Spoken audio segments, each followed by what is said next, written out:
Diane, it's 8:30 p.m. on February 24th, and I am now entering the town of Twin Peaks.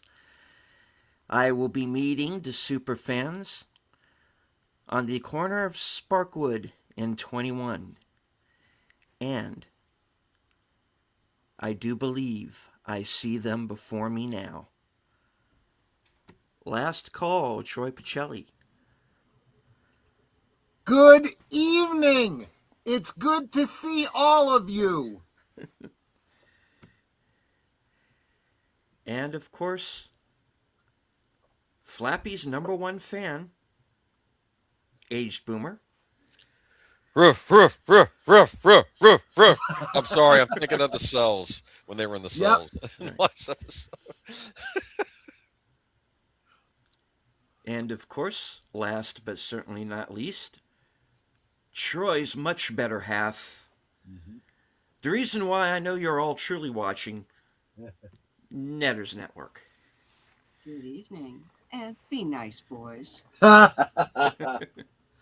imagine a talking piece of cherry pie when I see that image, like coming out of a piece of cherry pie. Like you don't dare and it eat starts bleeding when you cut into it or something like that. I don't know. I'm like the person you're sitting with at the table starts to have convulsions or something. That'd be Cooper's worst nightmare. He goes to eat the cherry pie, and there's like a face appears in it. And, like there's a dilemma: should I eat this or leave it alone? Actually, I picture that Cthulhu pie that you see in all the shares on social media. I'm kind of picturing the how coffee will get like that foam on top that sometimes looks like a face, like two eyes and a mouth, and it starts talking to him. Oh yeah.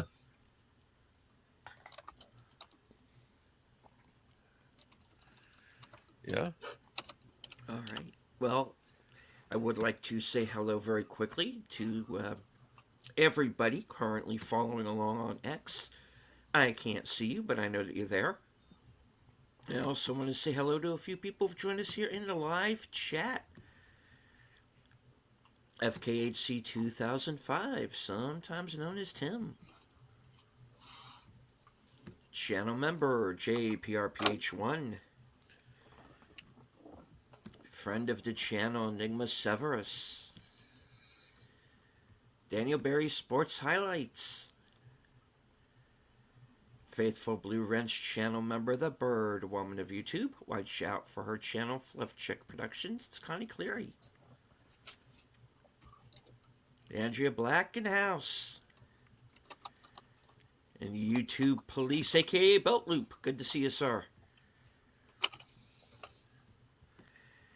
All right, so as you mentioned, I'm looking at my hi, sweeties. Yes.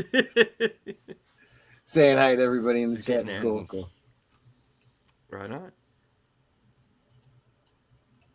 Geek Flag with Nate Nose. Good to see you, sir. Hey, Nate. Hello. That's right. Channel member. All right. Well, as we said in the intro, this is officially Twin Peaks Day. February 24th, the day that Agent Cooper arrived in Twin Peaks, which is also fitting because a couple of days ago it was Kyle MacLachlan's birthday. So, indeed. Happy birthday, sir. All right. So last week, we watched the pilot film for Twin Peaks, and due to the length of the film and the length of time allotted, we felt like we didn't really hit on certain things as much as we would have liked. Yeah. So we set up this little deep dive discussion to, dive in a little bit further into the pilot. So, of course, as usual, full spoilers. So if you have not yet seen Twin Peaks, it is available on physical media, all 3 seasons, including the film Fire Walk with Me, which recently got a 4K Criterion edition. and the series is at present available on Paramount Plus. If you and Firewalk with Me is also on HBO Max along with most of David Lynch's films. Mm-hmm, mm-hmm. In And the case you return, I assume, missed it. is available on Showtime, right? I would think, yeah. Okay.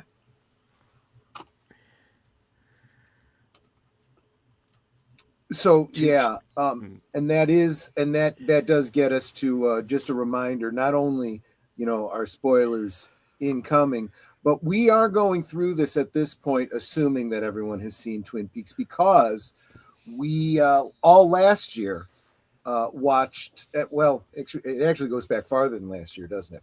We watched through all of the episodes of Twin Peaks, Fire Walk with Me, and then a whole bunch of other David Lynch projects, films, some of the extraneous material from Twin Peaks and so forth. So at this point, the people that have been with us on this journey all along, you guys are all caught up. You know all the major spoilers, and so we are now going through it all again with an idea that we already know what it's all leading up to. There are no more spoilers. Let's find the connections that we wouldn't have caught the first time through. You're saying there aren't any more spoilers. Well, I'm using probably the wrong verbiage. We may find things that it's like, oh, I never thought of that, or I never noticed that before. And that is our goal, is to point out some things that you may not have caught going through it before. But now we're doing it without, having to step on eggshells about ruining a plot point or something. Yeah, because somebody didn't see the last season. Yeah, exactly. Well, it was nice to be able to have somebody watching it for the first time with us to vicariously enjoy that newness. But now the newness is worn off, and we're going to dive deep. So I guess we're going to dive deep into the pilot now. Yeah. So I've got a bunch of notes here. You want me to go ahead and start off? Sure. Please do. So, quick trivia question: who was the first character you see in Twin Peaks? I know. Go ahead and answer. Mrs. Packard. Josie Packard. That's Yes. right. I was Right. going to say Flappy because he's in the opening. Well, okay. Well, Yes. Technically, yes, he's right. Technically, You know what? I she's right. apologize. Yes. Because the flappy apologist has to apologize, right? Yes. So you're absolutely right. But Josie Packard was the one that I was looking for. Oh, maybe I should lay out the format that I'm literally going to go broad strokes quickly through a recap of the episode, but I'm going to do it from this particular perspective. One of the things I love about this pilot episode is it takes a large ensemble cast, right, and introduces you to them so that you know who they are, how they connect to each other, and you actually care about them. And that literally is what hooks you into the show, right? So you start out with Josie Packard. I think you get right off the bat, she's coming off as your femme fatale with the that Asian mystique, right? So you're already in, what do you call it? In mystery mode, right? In noir mode. Who is this? And not why should I care? I already care. I just want to know who she is, right? We find out that she was married. Well, as time goes by, we realize who she is. She was married to Andrew Packard, who died in a boating accident, leaving her the legal owner of the Packard sawmill. She is we find out at the end of this episode that she's in a secret relationship with Harry Truman. I thought you were going to say Harry Potter. Well, there's that too. The sheriff who lived. Pete Martell is the next character that we see, and we realize very early on that he genuinely loves his wife. And his wife is a cold bitch who is distant and doesn't give a crap about him. She also doesn't really like her sister-in-law, and that's going to come into play later in the episode. Pete's on his way out to go fishing, and he's the one that finds Laura's body wrapped in plastic right on the beach in front of his home. So Catherine Martell, of course, Andrew's sister, Pete's wife. She dislikes Josie because Josie inherited the family business, doesn't understand it. It's not really explicitly said, but I'm sure there's got to be the element of you were the pretty trophy wife. You were never meant to be, involved in family business. You bitch, that kind of a thing. Yeah. So Pete goes to call the police, and he talks to Lucy Moran, who is the receptionist at the Twin Peaks Sheriff Department. I don't mean this in a negative way to say that she's simple-minded. She's a very simple-minded type of girl. She's not, but you find out that she's actually way more clever than people give her credit for. She's overly concerned with conveying herself clearly, so she over-explains herself, and she seems to have difficulty with object permanence and spatial awareness. We see that in this first episode where she's talking on the intercom and is shocked that someone she was talking to on the intercom who should be in that other room is now standing in front of her. Doesn't make the logical, associations of what's going on outside of her periphery. She takes the call from Pete and transfers it to the sheriff, again, being overly explicit about which phone she is transferring it to. Sheriff Truman is sort of your straight guy, right? He's the most normal person here. And in a way, I always felt was meant to be something of a audience insert so that you can kind of take the weirdness of the rest of the show in stride the way he does. I've likened Sheriff Truman to being like the Watson to Cooper's Sherlock Holmes. He tells heightened sense of awareness, big deal. A murder's happened, so he tells Lucy, have Andy and Doc Hayward meet me at the sawmill. Okay. So Andy Brennan, right? Soft-hearted deputy, cries while taking crime scene photos, romantically involved with Lucy, and you immediately care about the characters that seem genuine, right? We talked about Pete and how he feels about his wife. We talk about Lucy just being very sweet, if maybe a little simple, and Andy just being childlike in his heart, probably not in the best job for him, but maybe in some ways it is a really good job for him. He wants to do good and he wants to help people, but he's strongly affected by it. So Doc Hayward identifies Laura's body.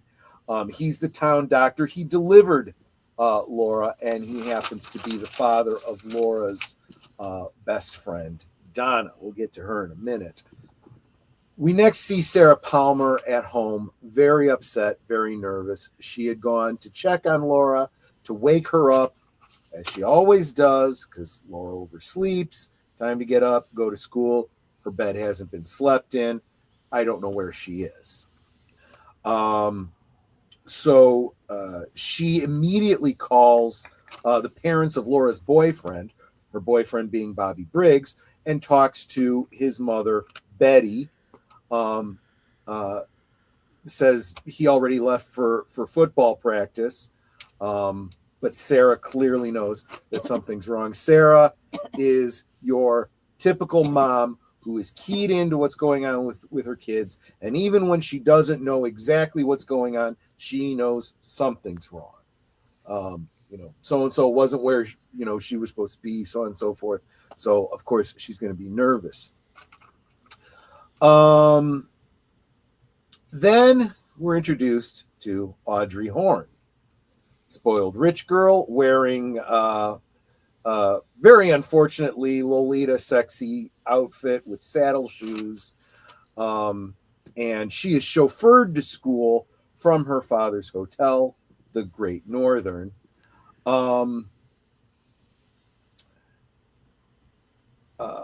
Let's see, I can't even read my own writing here. Right. So Ben is Audrey's father. Ben Horne owns the hotel. His lawyer is Laura's father, Leland. And we'll discover that Audrey has an autistic brother named Johnny that Laura tutored. So we'll get to him in a bit. Leland takes a call from his wife. Right in the middle of a big business meeting about a land deal, which Ben isn't too pleased about. But of course, I get the impression that Sarah doesn't call him at work very often, and he understands she's upset and nervous. Well, she's probably out with Bobby. I already called. Bobby's not home. Well, there you go. They're not wherever they are, they're probably together. No, see, the sheriff shows up just as he's on the phone with her, and goes to tell Leland. Doesn't even say it in words, but Leland knows, and he drops the phone. And of course, Sarah completely breaks down. And again, one of the best depictions of grief I think I've ever seen. In any physical media, let alone television, but television, cinema, I can't think of one better than the performance given by Grace Zabruski playing Sarah Palmer. Just absolutely heartbreaking. So now they know that Laura's dead. We go to the Double R Diner where Bobby has been. He did not, of course, meet up with Laura, as we know.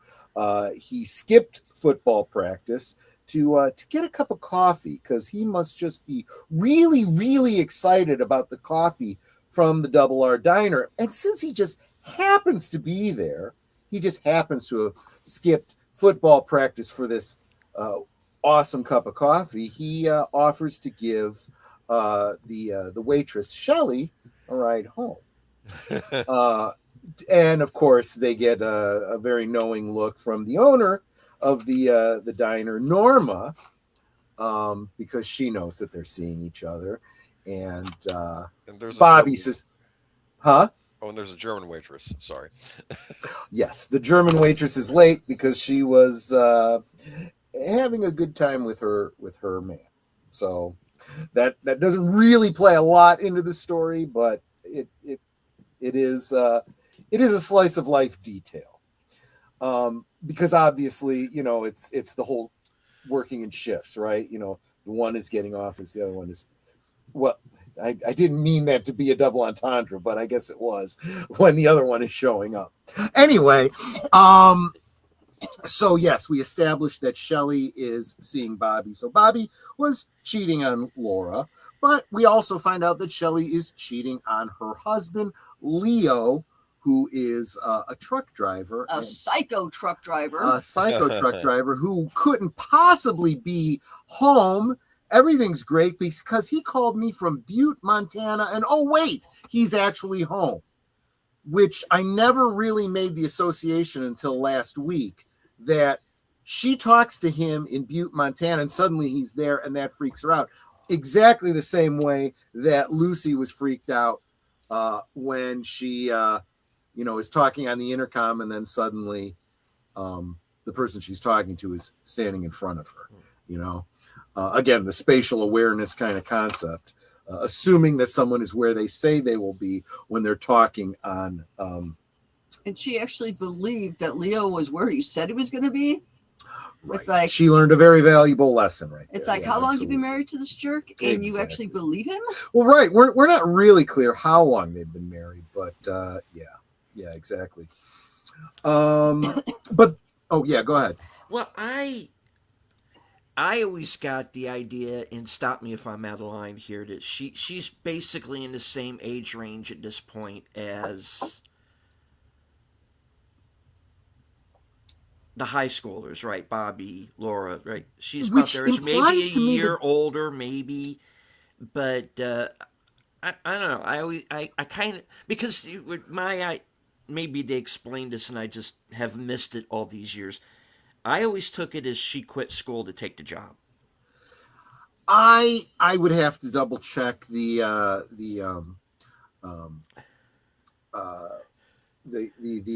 what is it, the secret history of Twin Peaks, Shelley's timeline. What gives?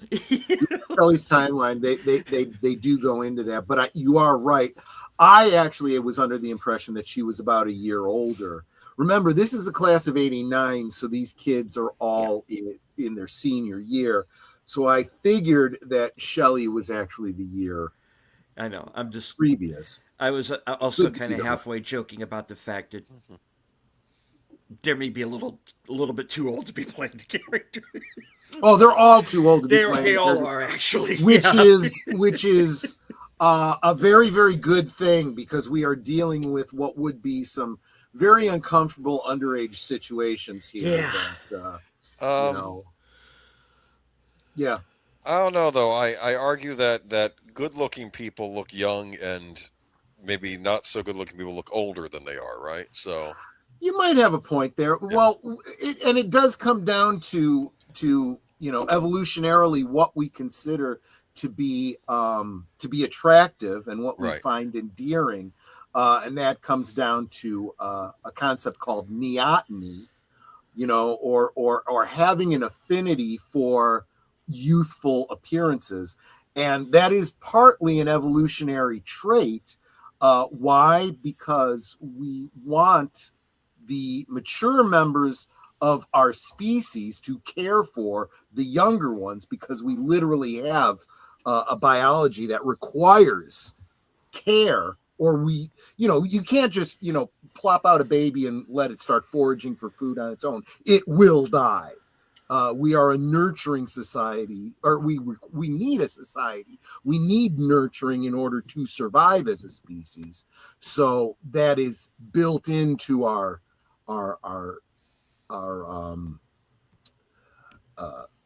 what's that term? It's not conscious. It's ancestral memory. No, what animals do without thinking, burying nuts for squirrels. Instinct. Instinct. Thank you. That's the word I was looking for. It's an instinct that we have, but these things get kind of cockeyed in the brain, and so we find these as attractive. In the general sense. It's also why big eyes and big heads in cartoons are thought to be cute. When you see the cartoon character give you the big eyes with the with the sparklies, well, the babies have big eyes, and when they're in need they start to cry, their eyes water. You have an immediate reaction to that. Interestingly, it's also why cat's meow sounds like a baby crying. At least that's what a lot of evolutionary scientists believe, that cats benefited from the fact that they sounded like human babies, that, oh, poor thing, and, would give them a saucer of milk. And, exactly, yeah. So anyway. So yeah, neoteny. But yes, it is true that all the attractive people were do tend to look younger, and it works out perfectly, because the school kids could then be played by older people without the risk of just everybody feeling creepy. right? Mhm. So I need to know meow in order to get more sympathy. Well, I'm not sure how well it works better for girls than it does for guys, I'm sure. Mhm. Because now we could start getting into masculine versus feminine traits and all kinds of stuff. But Flappy auditioned for the role of the limo driver, but he got thrown off set for putting his wing where it shouldn't have been with Sherilyn Fenn. He also ended up with a cracked beak. I am not surprised. Well, stuff It was happens. worth it. Yeah, well, yeah, and we'll get back to Audrey and Sherilyn Fenn in just a moment. But I was about to say that the whole thing about Norma, knowing what was going on with Bobby and Shelley, not something she could really have a strong opinion about, since we know that she was seeing a married man, and she also happens to be married. So, can't be calling the kettle black or the pot, or is it I The forget. pot calling the kettle black. Right. She can't call the kettle black being a pot, I guess. So Leland goes to the hospital to identify the body. And he is also clearly grief stricken. Audrey gets to school and changes from her saddle shoes to red high heel pumps, which I believe has another nomenclature in the vernacular. But she changes her shoes at her locker and has a cigarette. They definitely use cigarettes as a means of getting across who the bad people are and who the people are who are having a difficult time coping. So it is seen as a crutch and an indicator that lack of purity. James asks Donna at her locker if she's seen Laura, and then notes that it is a nice day for a picnic. Doesn't sound like anything, except that they both share a little secret laugh about it, and we'll get back to that in just a moment. Then the announcement comes from the principal in the school that Laura is dead. Bobby is questioned about Laura by Sheriff Truman, and I guess that makes Bobby the first legitimate suspect, because officially he is the last person to be known to have seen Laura. Principal George Welshek is another character he has a very small role, but he does it so well. He is clearly affected by this. He barely is able to get through his announcement to the school before he has to shut off the intercom system and break down crying. And this is another one that I think everybody is looking at everybody suspiciously before you know who killed Laura Palmer. But now in retrospect, you can look back and see that certain people were just genuine. There is nothing about this principal that is dubious in any way. So we know that and think about it from the point of view of a principal of a school in a small town. Yeah. This doesn't happen. This should never happen. And one of my kids was murdered. And from his perspective, one of the best of them.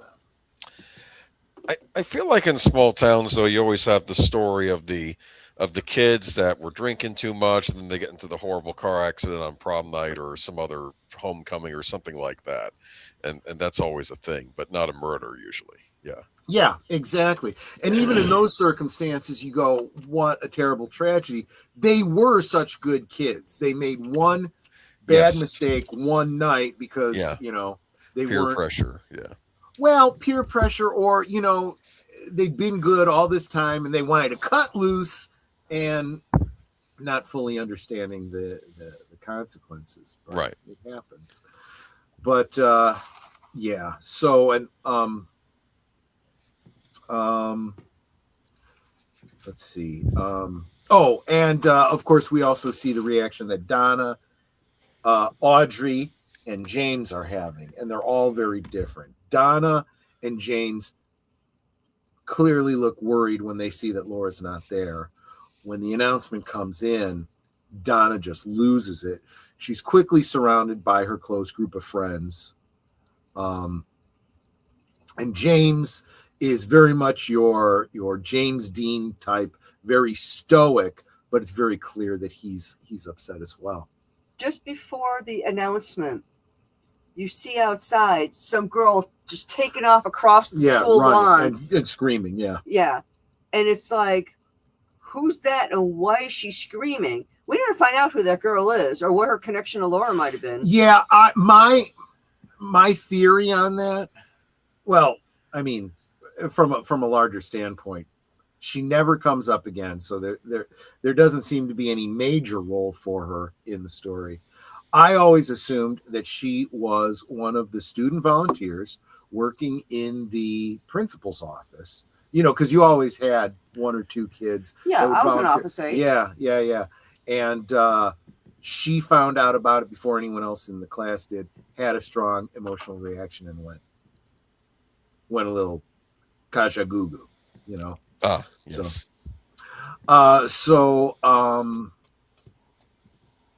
And here's, this is of course me knowing what I know, looking back, but there's a lot of, as you expect in a mystery like this, a lot of red herrings thrown at you. Don't be offended, Flappy. That's not what I'm talking about. But and we're going to see this because Cooper, when he finally, we've gone all this time and Cooper hasn't even come into it yet. And we see him mostly, aside from Laura, as being the main character of the whole show. He starts, taking some of the most obvious ones and going, nope, it wasn't him. Nope, it wasn't him. Nope, it wasn't him. And in a way, it almost is playing to the mystery trope. Just because it's obvious doesn't mean that's who it is. But you also realize in retrospect that the characters were portrayed, whether the actors knew or not, they were at least directed appropriately so that the people that were genuinely upset or show genuine sympathy or genuine love, it comes through in the performance. And those that are being deceptive, you're always looking at them going,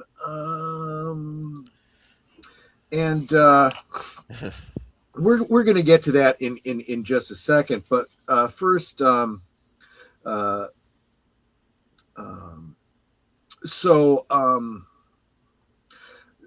sheriff and his deputies go to the Palmer's residence to collect evidence. Sarah's completely out of it, and Doc Haywood gives her a sedative. In trying to answer the sheriff's question, Sarah says that last night she knew that Laura had come home from Bobby's at 9 p.m. the night before. And the diary that they're going to find upstairs in just a moment will later tell us that she snuck out thereafter to meet Jay. And what I love about all of this, having rewatched this pilot episode again, right after having watched Fire Walk with Me, is how exactly, even though Fire Walk with Me was done a couple years after, all of this had wrapped up, it was like more than 3 years after they had done the pilot, but all the details are there. Her going out with Bobby. We see her with Bobby. We see what they did together. We see her get home at 9 p.m. We see her take a phone call that Sarah's going to reference in a moment, and then go out to meet James. So seeing the prequel first actually really is like big time spoiler for the entire series. But if you've seen the entire series, then it's not a bad idea to watch them in chronological order now. Again, with because there are no spoilers anymore, and going, wow, those details were really there.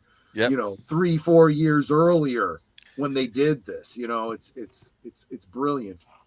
Plus, it is like when you watch this along with Fire Walk with Me prior, you're sort of seeing. I don't want to say it's like a Rashomon sort of thing, but like you're seeing things from like the same scenes you're having told about from other people's perspectives. You understand? So it's interesting. Great point. Yes.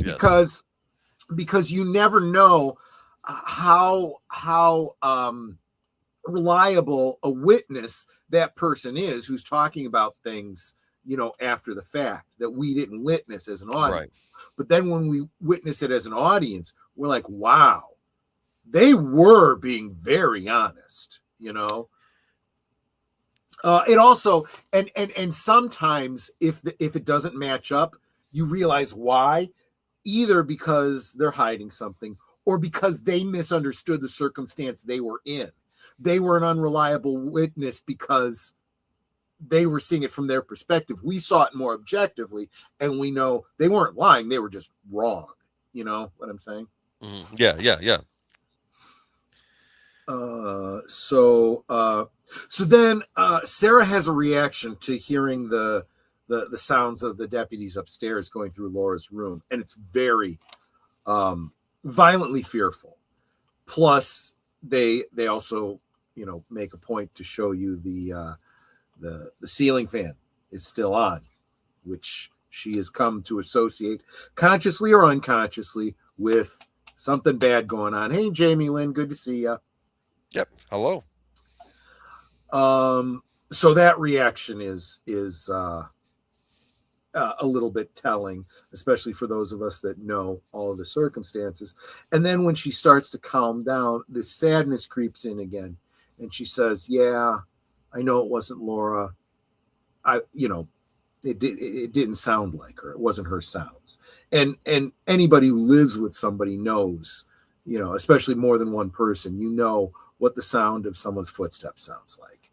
It is, you're not the Kwisatz Haderach because you didn't turn around and your wife just walked up behind you. The sound of her footsteps. You know what I'm saying? Same thing with a mother knowing her daughter. And it's almost like what's not being said is she realizes she is never going to hear those footfalls again, which is also very heartbreaking. Let's see. And then Truman is told by one of his deputies that Janek Pulaski, who works at the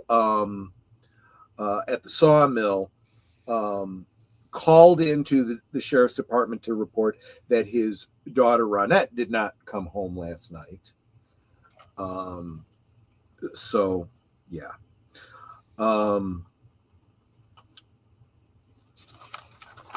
That's going to come up in just a second. Because of that, Josie closes down the sawmill. Tells everybody, go home, be with your families. It's not good business sense, but it's good from a human standpoint. Right. This is the kind of thing where you, as the owner of a business, you garner a lot of points with your employees, showing compassion for them, and as opposed to making them work in the factory in the midst of a hurricane. I'm sorry. I'm just, I've heard of some pretty bad ones, or, making the receptionist go into the office through a flood to see if the building is open, having to wade through, waist deep water, in a downtown setting, the kind of thing some businesses do. But and this, of course, really upsets Catherine, who is, a manager of the business. And she fires some random person just because she's a bitch. And just then, Ronette is returning to town, crossing the bridge. That whether or not it's intended in the lore of Twin Peaks, we know that bridge happens to be at what would be the corner of Sparkwood and 21. She's walking on the trellised train tracks, and is spotted by a railroad worker. She's in tattered, bloody clothes. Her face is all bruised up. Her wrists have been bound with ropes hanging on them, and they take her to the hospital. James is on his motorcycle, and he stops at his uncle's gas farm, the gas station, which is next to his uncle's house, to give him a note, and asks him to give it to Donna. Not entirely clear, why he couldn't talk to Donna in school, but there does seem to be some sort of a distance that they keep between each other, even under those circumstances. So he gives a note to his uncle to give to Donna.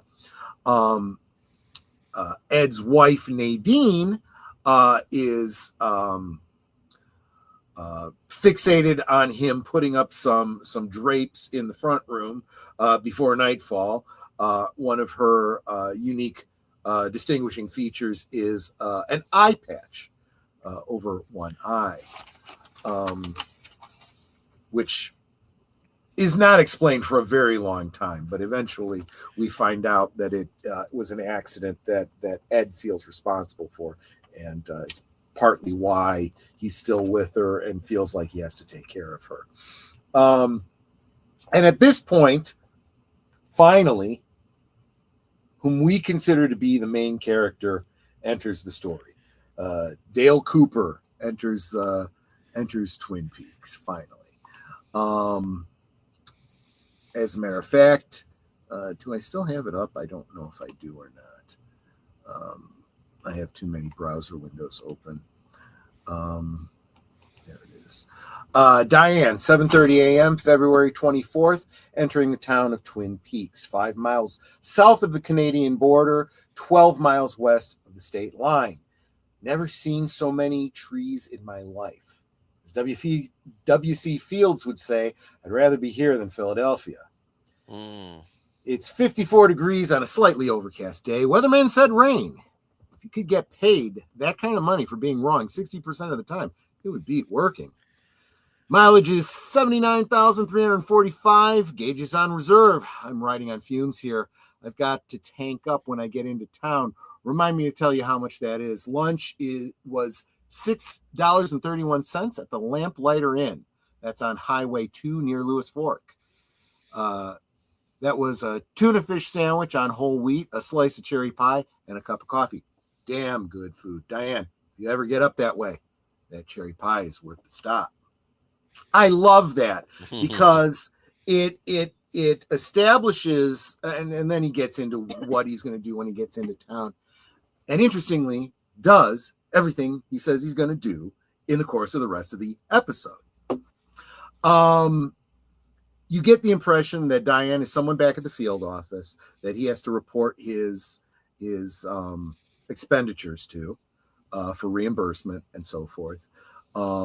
He's presumably going to be sending in receipts, but he is, in advance telling her details so that she's already got them. Maybe he's being a little bit like Lucy in this, giving more details than are necessary, but he's a professional. That's what he does. We'll later also find out that he's out of the Philadelphia office, so that makes that Philadelphia joke a little bit more, humorous from his perspective. And we establish where Twin Peaks, a fictional town in our world, is located. It is 5 miles south of the Canadian border. So honestly, not very far. You could cross into Canada pretty much on foot if you so choose. And some characters do that, so it's not a big surprise. 12 miles west of the state line. So I'm guessing 12. This is Washington State, so 12 miles. It would have to be, if it's 5 miles south of the Canadian border, you've got to be in the northeast corner. So what is that? Oregon? That's right next to them. Yes. Yep. So 12 miles from Oregon. Probably not going to want to walk that, but you might. You know, it is humanly possible. But let's see. So he tells Diane that he is going to the hospital to check out that girl that came down off the bridge. That's Ronette. He meets with Harry Truman and has exactly the opposite kind of meeting as Chet Desmond does with the sheriff in Deer Meadow the year before. We talked about that a couple weeks ago when we watched Fire Walk with Me. He immediately checks under the ring finger of Ronette's left hand and finds nothing. Again, we know what he's looking for, but right now, Dr. Watson doesn't know. So the doctor, the actual doctor, who explains Ronette's situation, she won't be able to answer your questions. She's catatonic. She doesn't know where she is. She isn't even aware that she is. She has been assaulted numerous times in the past 24 hours. So she's physically not in very good shape. So it's probably best that she shuts down for a while. She's got a lot of healing to do. But the only answers they're going to get are the pained babbling that she does, telling Laura not to go there, you know, which we will get in a future episode from Waldo the Minor Bird.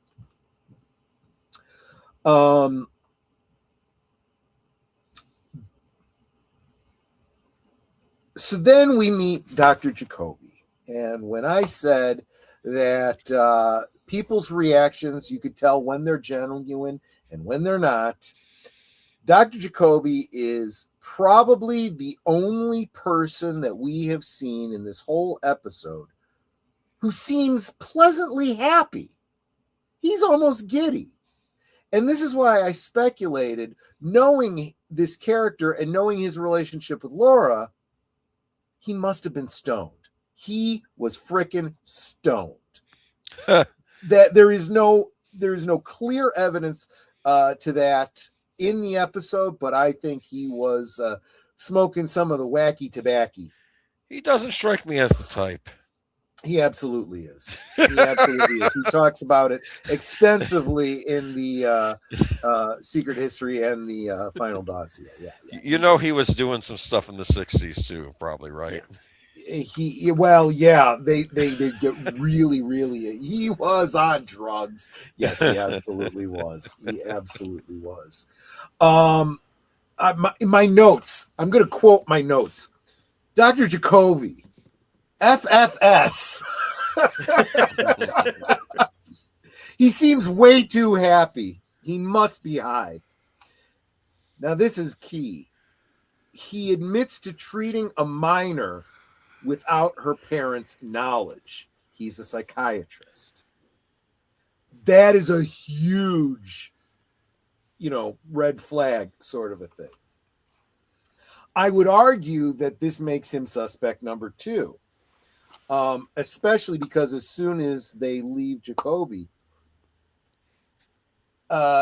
he says to Harry, he's a psychiatrist? Yep. So it's like, he's currently on Cooper's radar. That's very, very odd behavior. So then he goes and checks. Go ahead. I was just going to say goodnight to Enigma Severus. Oh, take care, Enigma. And welcome to a new name, Gavin Blackburn. Welcome. Yep. Worst thing I ever saw in the workplace was seeing unconscious, worked, being searched for his clocking card so he could be clocked. Oh God. Yeah. Look, the last place that Netter and I worked at together, we were working late, and the girl across from me died. And yeah, I mean, while we were there, I attempted a CPR. They brought in somebody who was, you know, had previously been a paramedic, so he was a little bit better prepared to deal with the situation than I was. But it was very, very. It was very bizarre because, like, not even 10 minutes prior, she'd come around by my desk looking for some candy because I usually had a candy bowl out. And then she went back to her desk. She sat down. She's sitting there. And then she kind of slumped forward, and you could hear her snoring because she kept saying she's really tired. And so she was snoring, and we're all giggling because we're like, she's asleep. And then she just kind of flew back in her seat, and we're like, wow, she is so out of it. She's getting comfortable now, not realizing that at that very moment she had had a massive heart attack. Yeah. And my problem was the first thing I did was I sent somebody to go find an AED, and there were none. The only one that they could find was in the workout room on the other side of the building. But unfortunately, by the time they got back with the AED, the paramedics were already there, so it was no longer needed.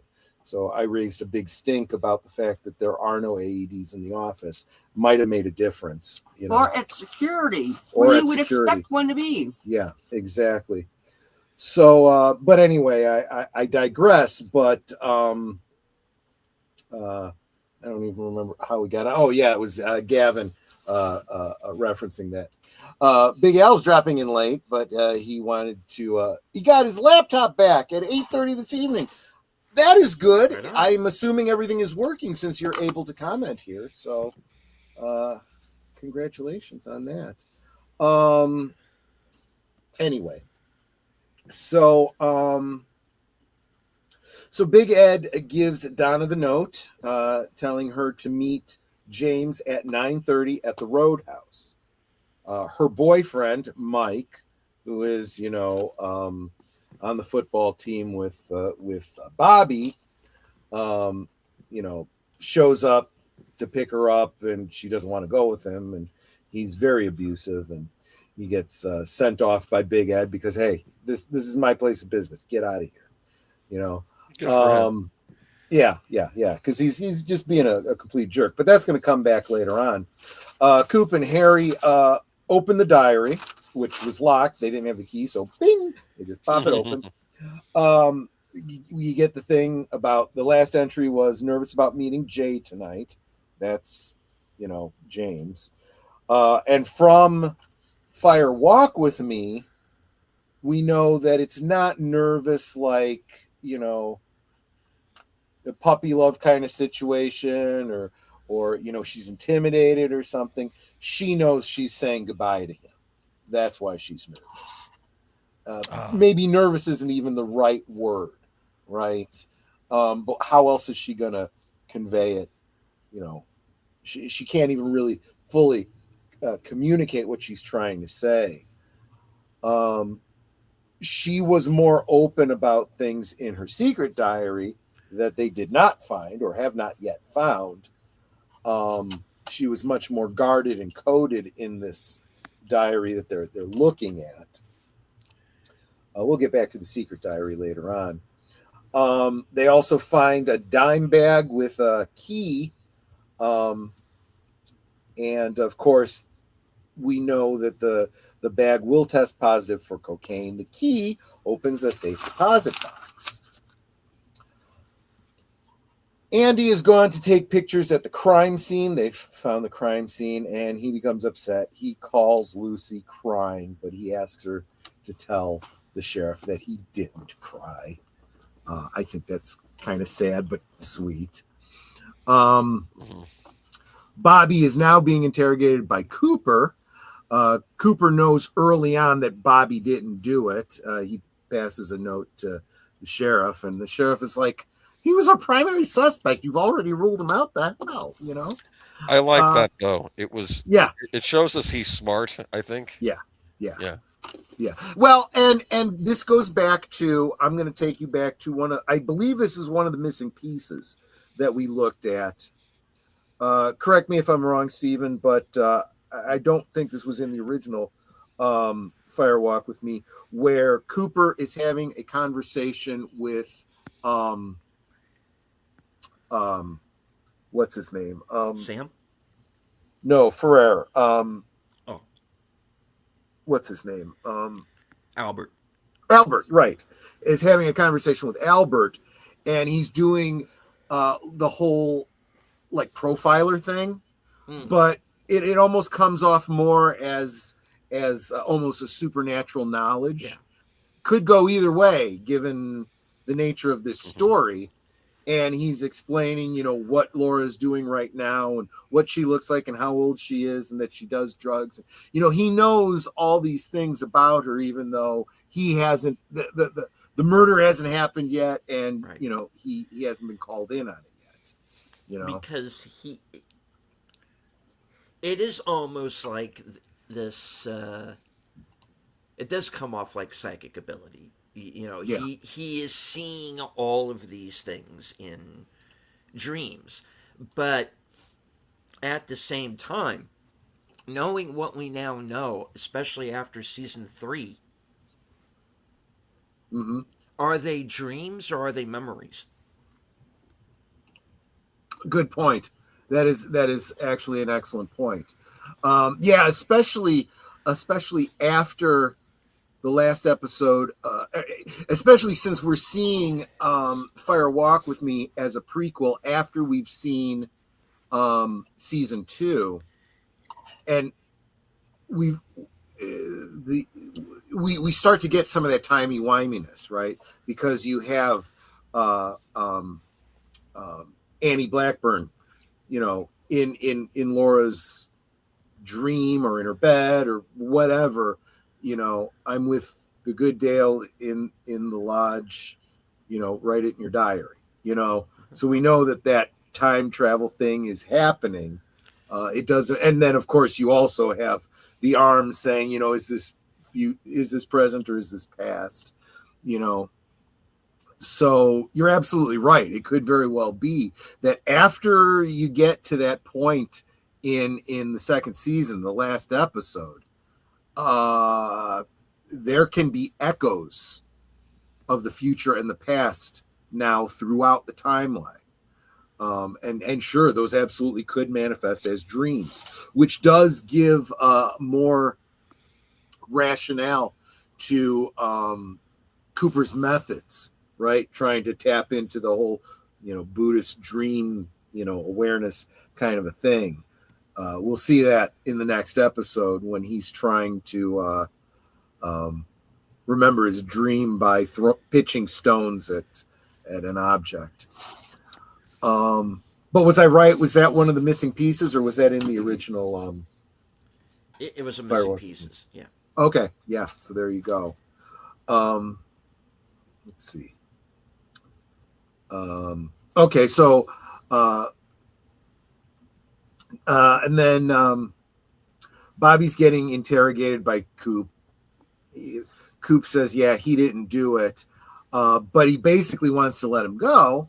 And we're going to find out a little bit later in one of those great, you know, like Sherlock Holmes type lines, you know, yeah, we got to let him go because otherwise how's he going to lead us to Jay, right?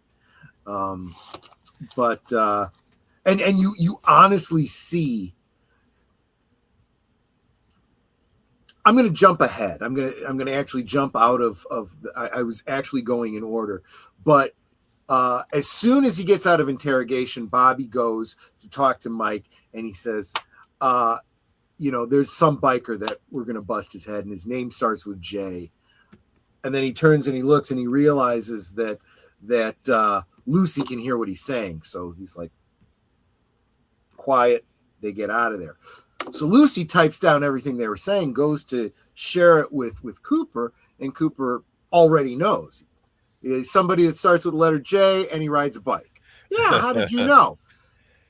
Just like when you see a magic trick and you're amazed by it, but then when you find out how the magic trick goes, you go, "Oh, okay, I get it." Or like sometimes they show people on social media where someone's doing a trick to somebody, you see it over their shoulder, so you see how they do it, and the other person's completely amazed, and you're like, "Okay, I understand from their perspective why they'd be amazed, but we saw how the trick was done."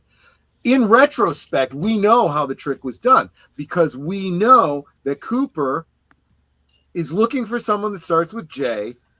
He asked Bobby, who was she seeing? She didn't love you. She was seeing someone else. I'll give you a hint. His name starts with J.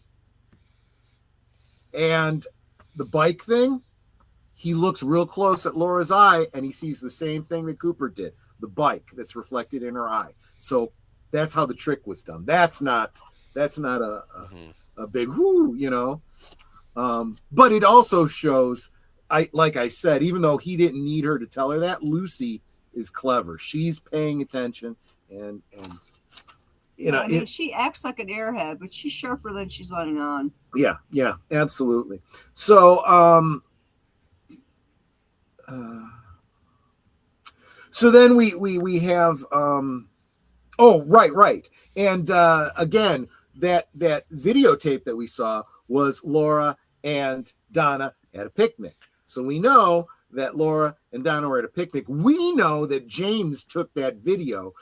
Donna comes up with this whole contrived story. And again, that genuine reaction. We know she's covering for somebody. We might not know right then, but we know she's covering for James. But even covering for James, she is clearly distraught by the death of her friend. She did not have anything to do with it. And as an audience, we pretty much know that. We would be devastated if we found out that she did. And we're going to see, too, that James is also not responsible, but he does look very guilty. He is definitely the red herring of the story. But because everything that's happened to him in his innocence, he looks guilty. And in realizing that, he tries to cover it up, which also makes him look more guilty. Then we got Audrey scaring off the Norwegians, you know, making it all about her, right?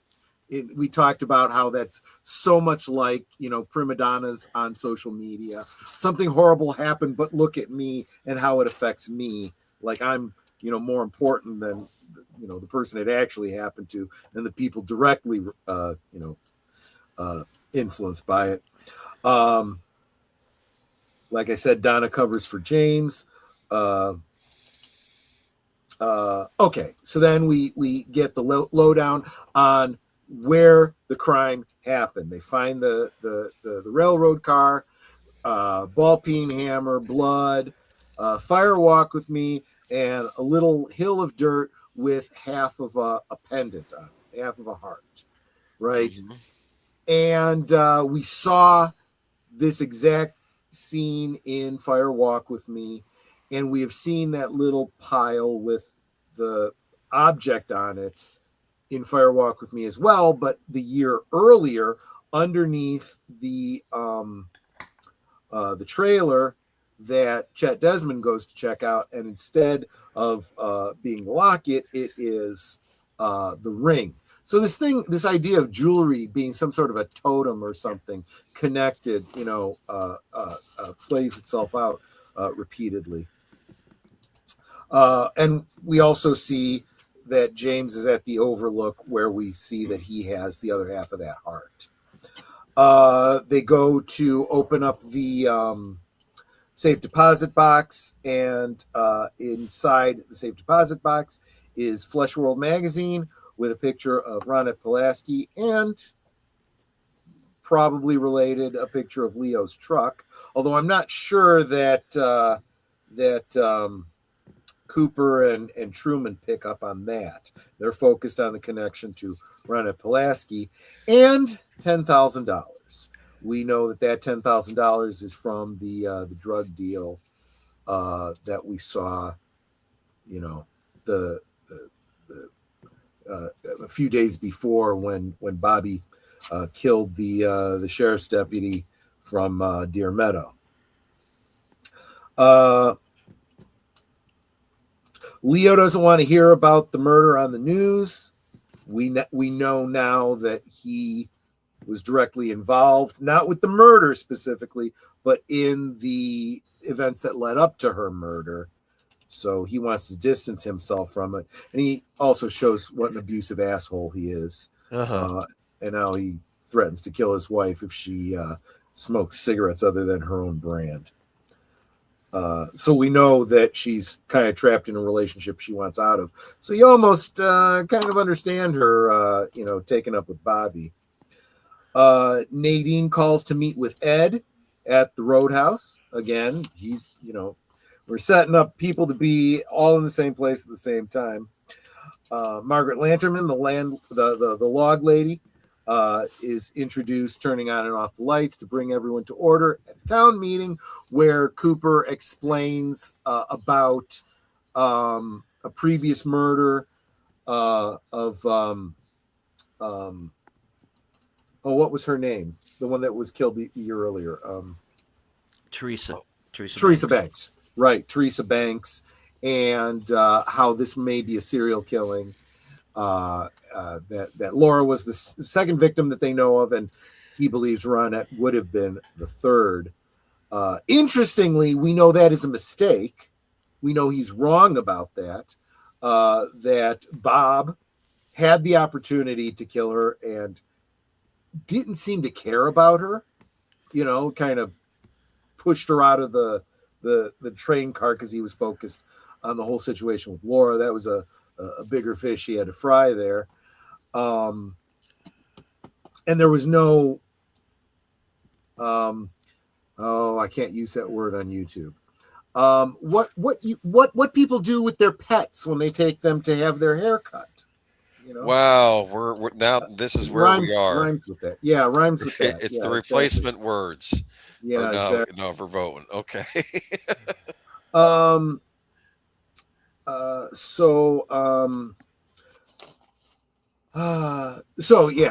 Cooper explains this might be a serial killer. So I highly recommend that you keep your children safe by implementing a curfew.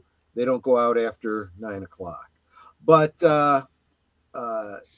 Donna overhears her parents talking, and Doc Hayward tells his wife about Laura having half of a pendant. They think that whoever killed her has the other half of it. Donna knows that James has it, so she sneaks out to go and warn him. After she sneaks out, Mike shows up drunk with Bobby looking for her. Is informed she's snuck out, so he knows that she's gone to the Roadhouse. And then again, quoting from my notes exactly, shit goes down at the Roadhouse. All kinds, Donna shows up, Mike gets pissed off. He starts to get abusive with her. So Ed intervenes. He, has to leave his canoodling with Norma, gets into a fight with the kids. Everyone, a whole fight breaks out. Joey Polson takes Donna to see James. He's one of the Bookhouse boys. You don't know what a Bookhouse boy is as of this episode, but we'll find out in the next couple episodes.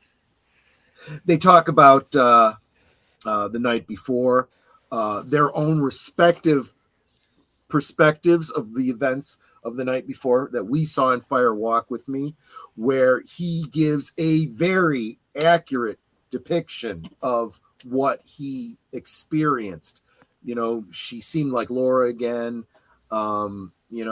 said she loved me, jumped off the bike, ran off into the night. I mean, literally everything exactly the way we see it in Fire Walk with Me. He says, nobody knows me. Donna doesn't even know me. Donna says, I knew her better than she thought. That's another aspect that we saw from Donna and her interaction with Laura in Fire Walk with Me. She knew more than she let on. Probably not everything she needed to know, because of course, as the show goes, we see her in, what do you call it, detective mode, learning things as she goes. But yes, she did know more than Laura gave her credit for. They hide the pendant. They bury it in the woods under a stone.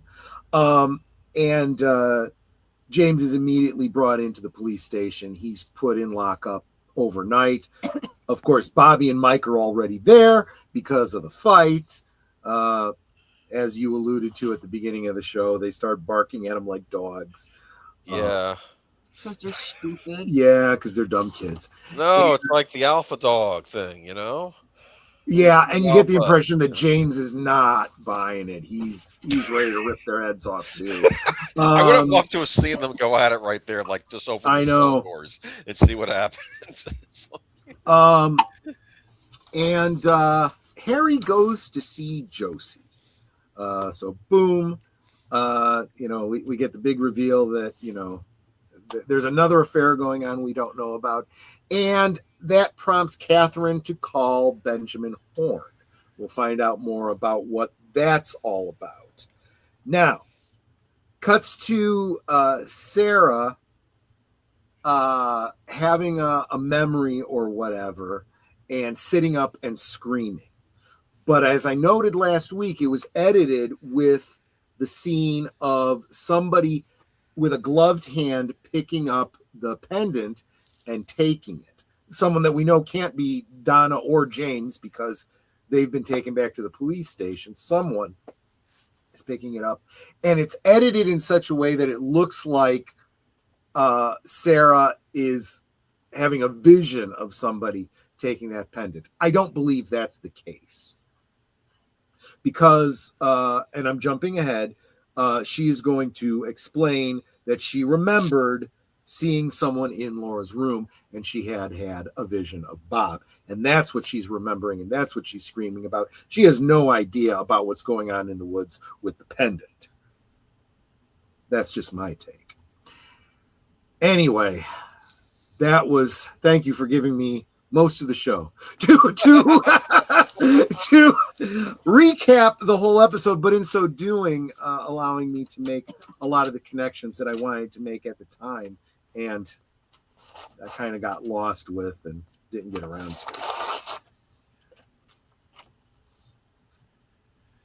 So that's all for tonight, folks. Well, I don't know about that, but I'm done. I was gonna say I got 20 pages of notes here myself. Might take me a good hour to get through them, but I'm sorry, I'm just making a joke. Hit it.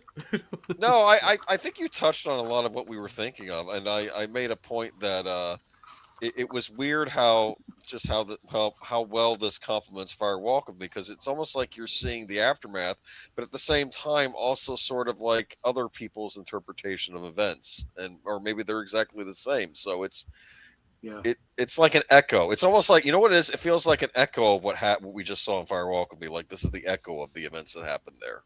If that makes sense. Yeah. Yeah, exactly. It's one of those things where, and I've said this about prequels, especially when people are, why do we need prequels? We don't need prequels. We don't need. And I was a big proponent for, we didn't need prequels to Star Wars. We already knew the basic story. We knew everything we needed to know from lines that were said throughout the trilogy. He's not a farmer, and he's got too much of his father in him. That's what I'm afraid of. Yeah. I was a Jedi Knight the same as your father. Great warrior, a good friend, and a great pilot. All these things that they're talking about. We don't know what the Clone Wars were about. We don't know, but we do know all that we need to know. And then when they went back to fill in the details, unfortunately, George Lucas is not Frost and Lynch, and he did not cover all the details. I think one of the reasons why I'm so amazed by how well certain things in Fire Walk with Me line up so perfectly with things that were said either in the series or in Laura Palmer's Secret Diary or other material is because it is so perfect. There are no plot holes. There are no, mistakes that can't be attributed to an unreliable narrator or a mistaken narrator. And it's very clear they paid attention to those details. It's also very clear that George Lucas did not pay that close attention to his own story when he did his prequel. No, that was up to Marsha. Well, yeah, Marsha wasn't around for the prequel, so that's this is what I said. De Palma wasn't there, and Marsha wasn't there, and Irvin Kershner wasn't there. So I mean, there was no one to help him. But David Lynch and Mark Frost, they had it covered. They really did. So there you go. In fact, so much so that when we get to the Secret History of Twin Peaks and the final dossier, there are things that don't line up, and you realize that's intentional.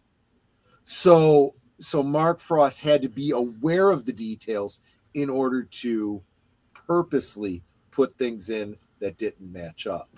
Very impressive. You got to give him some credit for that. Yeah. Well, alrighty then. Yep. All right. All right. So I do want to say as a little piece of housekeeping, YouTube police, aka Belt Loop, if you're still listening, that was friendly fire. You're not blocked. That was done totally by accident. It's all good. Don't worry about it. Oh, did you do that thing where you booted somebody by hitting the wrong button? No, one of Connie my did earlier. one of my wrenches. Oh yeah. So it's all good. Don't worry about it. We're working on getting that fixed backstage right now. So I'm sorry, I missed that because I was so focused on my notes. Yeah. All right. Unless somebody else did something besides Connie, because Connie had accidentally blocked them. Yeah. All right, and I do want to remind everybody of some of the Twin Peaks affiliated channels, as I like to call them. Like our friend Cameron, Obnoxious and Anonymous, aka David Lynch's Worlds. I guess he's changed the name of the channel, or is thinking about it. I don't know, but so he's still up. He does a lot of Twin Peaks content. So does our friend Charlotte Nightstar. Mm-hmm. And let me look this up real quick. Cheryl Lee is actually in a film that's out right now. Low budget horror film that's getting some comparisons to Twin Peaks. Interesting. Cool. It's called I Live Here Now. Oh. And it is directed by Julie Pacino. The relation? Al Pacino's daughter. Yeah. Wow. Who's Cool. Directorial debut. Okay. And it is getting comparisons to Twin Peaks, from what I understand. It's a lot of dream imagery involved in it, from what I understand. So I haven't seen it. I can't speak to it either way. One other channel that's out there. One other channel, Camcorder Cameron. I mentioned her last week. Yes. She and Cameron Coultier did a collaboration where they were talking about the missing pieces. She's got a series on her channel where she goes through each individual episode. So you could go and check out. She's got one for the pilot episode too. She's got a very, very different style from us, but that's okay. She's still got great insights. She's also way prettier than I am. So I mean, just. All right. Hello, Quapla, to our resident Klingon, Mark Malnikoff. There you go. Who has joined us. What did Flappy say when he flew over Dollar General? What? Cheap, cheap, cheap. Okay. He likes the finer things. That's very funny, Mark. Yeah, exactly.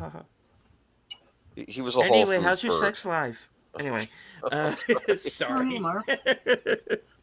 I still have to see that movie. Yeah. The Oh Room. boy. Ah, yes. Thank you. Have we sufficiently run the episode into the ground? I think so. Okay. But next week we get what for many people watching Twin Peaks was their first episode because the pilot was not available. So Yeah. Yeah. okay, Well, unless So- you saw it live, when it was Right. airing. Now, one thing I do need to say about next week, Netter, are we here next week? Oh, Yeah, we Oh, don't good leave till point. March. Sweetheart, this is the last week of February. yep. Yeah, our trip isn't until hold on. Isn't until the 17th. So, Oh, okay. yeah, we got 2 weeks. We won't be here in 3 weeks. We won't be here. Right. We're leaving the 17th. So we're going to have to talk about what our absence is going to mean to the channel on the 17th. My apologies. Well, I'm getting a little ahead of you. Huh? Well, I mean, you know what this means, and I'm sorry, Trey, both you and Netter, or We're fired, right? yeah, you're fired. That's what I figured. Okay.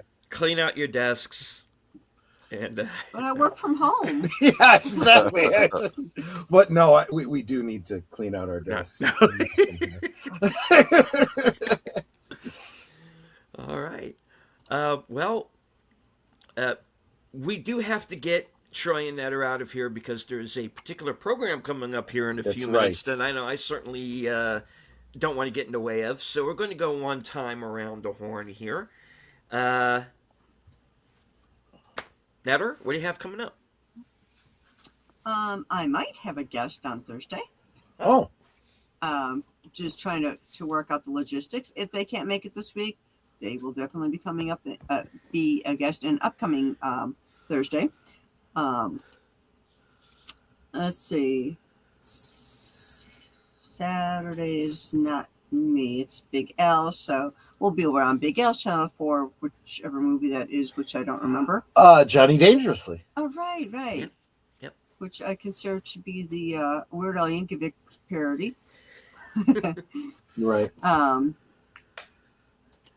I'm guesting everywhere else. So I will be over on Sherlock Holmes with Troy right after this. Yeah, and like I said, I guessed everywhere. And of course, I am the one and only Geezette that you will find only on Sundays on Geeky Geesers. Yep.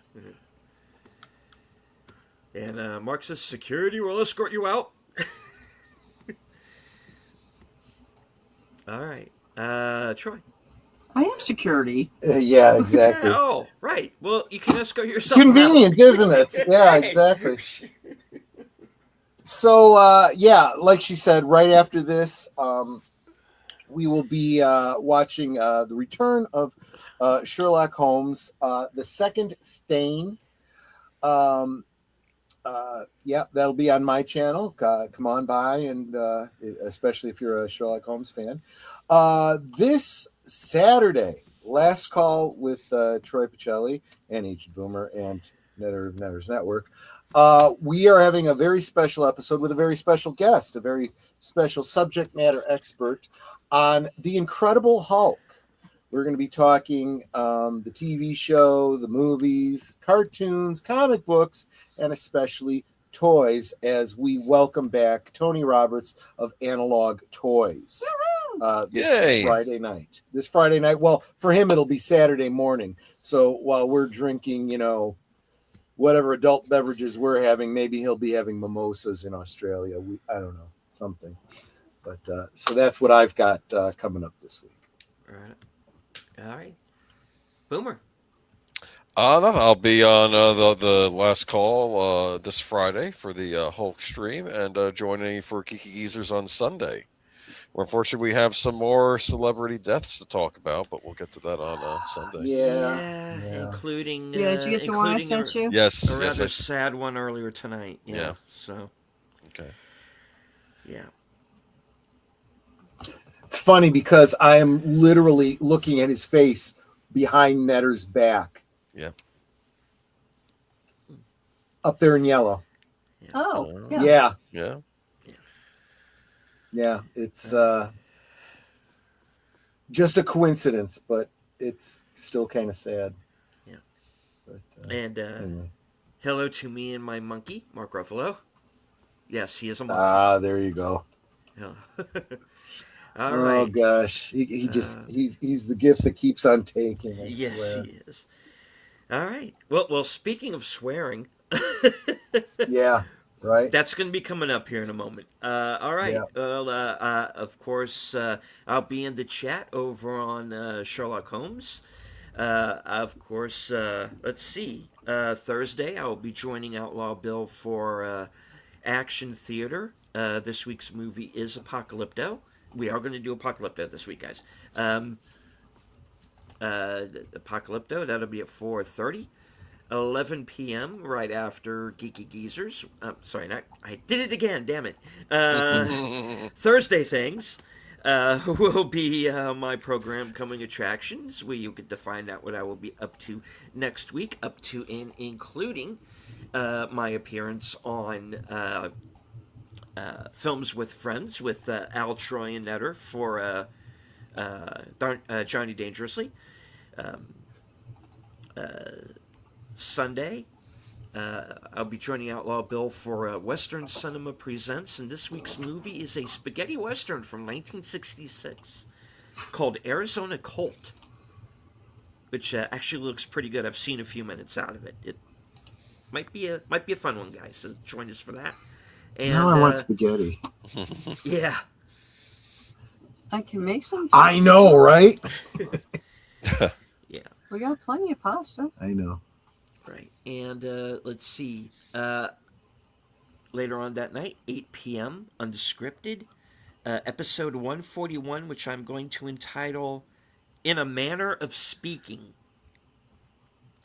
And there is going to be a strong language warning on that episode. Well done, Bart. Yeah. Yeah. So I'm going to have to be real careful, but to make my point, there are going to be some choice words. So there's going to be a language warning on it. If you have kids in the vicinity, keep them out for this one. It's going to be R-rated, guys. I'm sorry, but it's subject matter. It's going to be what it is. And later on that night, reserved seats will return. Writer Albert Lanier will be my guest, and we're going to be talking about the Oscars from the point of view of a journalist covering the show. So, yeah, that's going to be an interesting one, so stay tuned for that. All right, and then, of course, join us right back here. Same bat time, same bat channel for the next episode of Live from Sparkwood in 21. So, any last words before we call it a night? I was just thinking that I need to get back to putting the schedule on my community tab for everyone. Yeah. But you guys are all awesome. Thank you for being here. Thank you for going on this adventure again with us. It's going to be a lot of fun, especially knowing now what we do that we didn't know then. Indeed. That was an awkward sentence, but you know what I meant. All right. Sure. All right. So, as I say at the end of every broadcast from HQ, the corner of Sparkwood and 21, and all points north, south, east, west, and beyond. Good night. Take care. Stay strong. Be safe and healthy. Happy Twin Peaks Day. Mm-hmm. Because this is how we win. So as Flappy flies, we conclude. As soon as I can push the button.